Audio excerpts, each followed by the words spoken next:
Yo, NBA fans! Nag-MVP mode na naman si Luka kontra sa Wolves. Sobrang unstoppable. Nakuha na ng Lakers ang kanilang unang panalo this season at tuwan-tuwa nga dyan si LeBron. Biglang ginanahan ng Lakers, nagpasikas sa chicks na nanonood. Pag-usapan natin yan, kaya wag na natin patagalin pa. Tara na, let's go!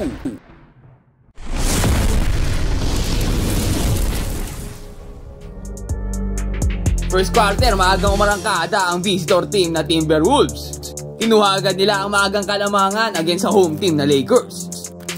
Inside and outside ang pag-atake ng mga to. Parang lobong gutom ang aggressiveness ng mga to. Kaso hindi rin na nagtagal.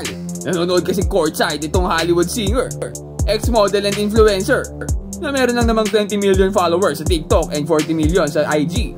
At sumisigaw pa nga ito ng Go Lakers, todo suporta sa ating home team na Los Angeles. Kaya parang ginanahan at nabuhayan itong si Luka Doncic. Dito pa nga lang nagsisimulaan na itong umatake. Pinaglalaroan na naman si Gobert. Tumirada pa ng 3-pointer.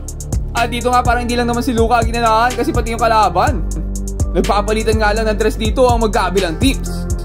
Pabalik-balik lang at nagsasagutan ng kanilang mga 3-pointer. Iba't ibang player pa bumibitaw dyan, no? Pero lahat mo papasok ang tira. Para talaga nag-iibang anyo mga player, no? Kapag may mga courtside na chicks. Kaso lang dito si Luka mapapayaan ng konti, no? Mata-turnover nga siya. Fast break opportunity para dito sa Timberwolves at Anthony Edwards nagmamadali na. At dito nga, take-over na. Nagsisimula na mag-init itong si Edwards. Dito nga ang big man na si Ayton pa ang bantay pero easing step back 3 lang yan. Nagyabang pa nga itong si Edwards. At hindi pa nga tapos yan, nabagan ng pasa pa dito kay Julius Randle. Austin Reeves naman dito, no, activated na rin para sa Lakers. Siya nga ngayon ang secondary option dahil wala pa nga si LeBron James. Napagan ng pasa pa dito sa 3-pointer nila Arabia. At ito na naman si Luka, napagan ng step back 3. Nagsisimula naman nga ito si Doncic, nakakuha pa ng end 1 foul. And here comes the star, Luka versus Anthony Edwards na nga. Bumawi ng sarili niyang end 1. Kaso lang dito nag-split through niya. Pero napaganda pa nga dahil napagsak ulit sa kanya bola at naka 4-point play pa. Kaya sasagutin niya ni Luka ng another wide open 3-pointer. Bantayan niyo naman. At dito nga itong si Anthony Edwards na nagbabantay sa kanya pero wala lang yan, long range 3 ulit. At syempre babawiin agad yan ni Edwards, kayang-kaya niya rin daw gawin yan. At this point 21 points agad si Luka first quarter pa lang, gawin na natin 23 yan. Pero sa kabila nga niya, no, lamang pa rin ang 4 dito pagtapos ng first quarter ang Minnesota Timberwolves. Pasok ng second quarter, itong Clark, no, maganda niya laro. Second year pa nga lang nito, no, samantalang sa Lakers naman, ito si Hachimura bumibira. So far, no, maganda nga niya laro nito si Hachimura. Siya ngayon na nagiging third option para dito sa Lakers habang wala si LeBron. Napagambag din naman to mga role players tulad nila Gabe Vincent, no. Pero itong Clark ng Wolves ay sure ball din talaga. Ruby ulit, atake dito, bumangga pa kay Randle at napagad ng turnaround fade jumper. Kay Vincent umikot pa dito, sabay pasa kay Austin Reeves. Siyempre pasok na yan. Pinasok na nga rin itong si Marcus Smart for defensive purposes at effective naman nga to. Nakagaw pa nga siya kay Anthony Edwards, sabay pass break dito kay Reeves.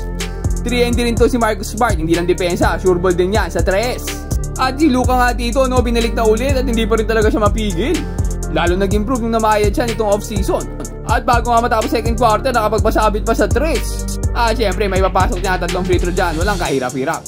Ending the half with a 5-point lead itong Los Angeles Lakers. At third quarter naman, no, Luka pa din ang aatake, hindi pa rin talaga mapigilan.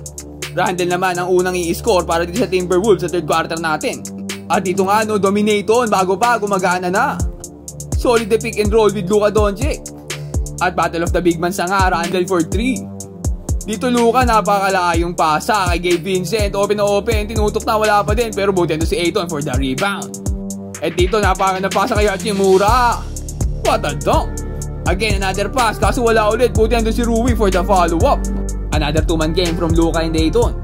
Double screen, sabay pasa sana sa ilalim mo, mismatch, kaso hindi naibitaw ni Luka agad. Ayun pala, gusto lang pala na may bantay si Ayton, pinapahirapan lang ng konti. At dito nga, no, dino-double team na si Luka.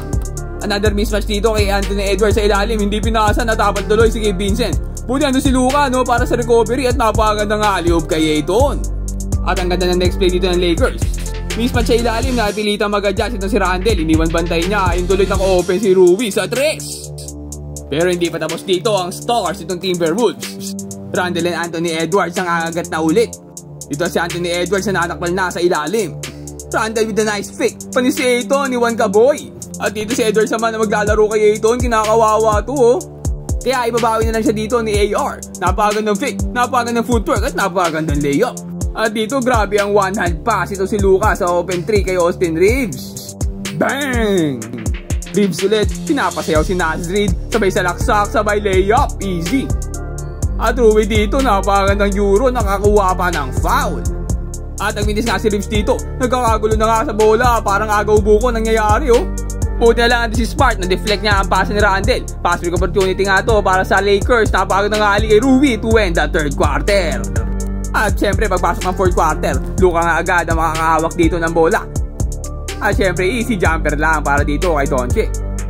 Dito Rui Hachimura naman ang kuha ng screen. Yung double team na nga siya dito, kaya na-open tong si Hachimura sa mid-range. Sureball pa naman jumper niyan. At ito si Luka nagpapasabit pa na wala na yung bantay eh.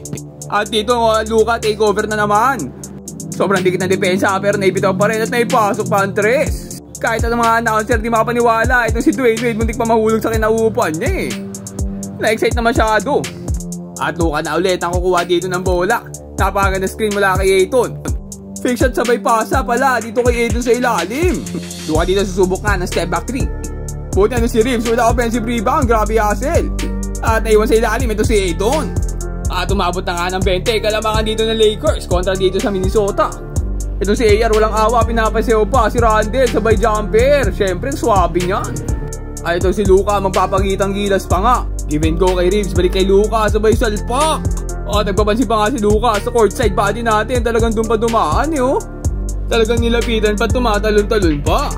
At tuwan-tuwa naman tong si LeBron James. Grabe naman kasi performance nito si Luka eh. By this time na 48 points na nga ito si Doncic. Dalawa na lang sana ay magsi-50 na. Dahil tambak naman nga, dapat ilalabas na siya ni Coach Reddy. Kaso nag-request pa siya, nagpahirit pa. Gusto makaabot ng 50 eh. Pinagbigyan naman siya. Ito na at bibigay sa kanya bola dito. Ibipilit na nga niya sa ilalim. Kaso napadami fake na dito no, hindi may bitaw ang bola. Buti lang nakuha siya ng foul. 2 points lang kailangan niya dito no. Ang problema nga lang, hindi pa niya naipasok yung unang free throw. Wala, natuwa na nga lang siya dito eh. Napangiti na nga lang at nakikipagtawanan sa teammates niya. Pati nga mga teammates niya sa bench ay natatawa na lang din. Pag ito si LeBron James o pinagtitripan siya. At ayun na nga, wala siya nagawa, nilabas na talaga siya ni coach. Natapos na nga laro dito sa score na 128-110 in favor of the Los Angeles Lakers. At nakakuha lang dito si Luka ng 49 points, 11 rebounds and 8 assists. Hindi pa umabot ng 50, sayang. Pero okay lang dahil nakuha naman ng Lakers dito ang kanilang unang panalo this season. Pero kayo, ano sa tingin nyo? Tingin nyo ba ay may improvement naman ngayon ng Lakers sa kanilang second game this season? Ano sa tingin nyo ang kailangan pa nilang gawin na adjustment para magtuloy-tuloy na itong panalo nila? Comment down below and mag-subscribe ka na rin sa ating channel para lagi kang updated sa mga latest NBA happenings. Ayun lang for today. Peace out and God bless.